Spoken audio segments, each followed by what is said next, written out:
Mula sa classic dessert, pupuntahan naman natin ang bida sa handaan, which is about 10 minutes from here. May I present to you Dumaguete's version of lechon. Mukhang handang-handa na yung lechon natin ngayon. Ano po ba yung story ng Jerry's Lechon? Ang lechon namin nag-start ito na 1982. 1982. Isa yata kami sa pinakamatagal na lechonan dito sa Dumaguete. Dumaguete. Wow. Nagsimula bilang isang maliit na pwesto ang lechonan ni Mang Jerry. Dahil laging bida ang roasted pig na to, mabilis na nakilala si Mang Jerry. May secret ingredients pa raw silang hinahalo sa mga baboy, kaya sumasarap ang bawat kagat. May kaibahan po ba sa pagluluto ng lechon? Yung lechon namin kasi naliligo sa gatas. Naliligo sa gatas? Oo. Okay. Bakit niyo po naisipan na gatas ang ipahin? Yun na kasi nakasanayan. Kasi galing pa to sa mga parents ng sawak. So yung gatas ay para sa lasa? Hindi para sa kulay? Para sa kulay din. Para sa kulay din. Para even siya. That's how they take care of their pork, mga biro.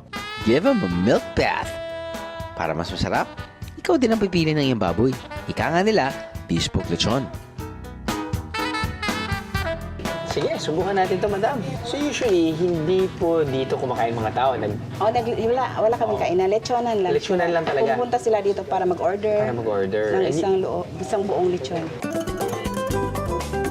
Aba, proseso pa lang ng pagluluto. Parang naiintriga na ako, ha?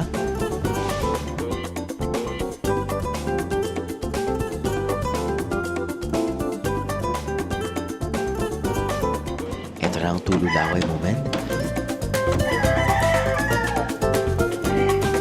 Siyempre, ang unang pagbabasahin natin yung Balat.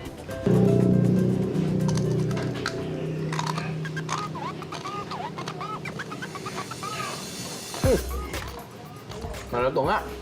Pag kumakain ako ng lechon, ang pinaka-paborito ko talaga, yung ribs. Ribs, oo. Diba? Doon kasi, Yun kasi, doon kasi. Pinakamalasa. Oo. So ito po, ilang buwan po to? Mga 4 months? 4 months. Di ba may lechon de leche, Oo. ganyan. Ilang months yun? Yung mga 2 months, maliliit. Maliliit po yun. Pero bakit po in-order nila kung minsan de leche kaysa dun sa malalaki? Kasi daw, mas malasa yung maliit. Mas malasa yung maliit. So kanya, sabihin natin, lechon de leche, magkano po yun? 3,000 yung lechon de leche namin. 3,000. Ito po, 3,500. 3,500. Yung mas malaki naman, May 6,000 yung nasa loob. sa loob. Okay.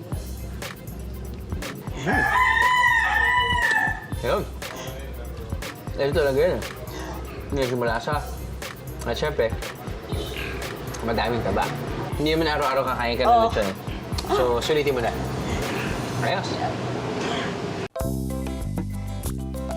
Tandaan, kung gusto niyo mag-uwi ng pasalubong na lechon, kailangan lang mag-order ahead of time. Solve? Solve! Nakahanap na ako ng kakaibang klase ng lechon. Nadagdagan pa ang listahan ko ng mga pasalubong.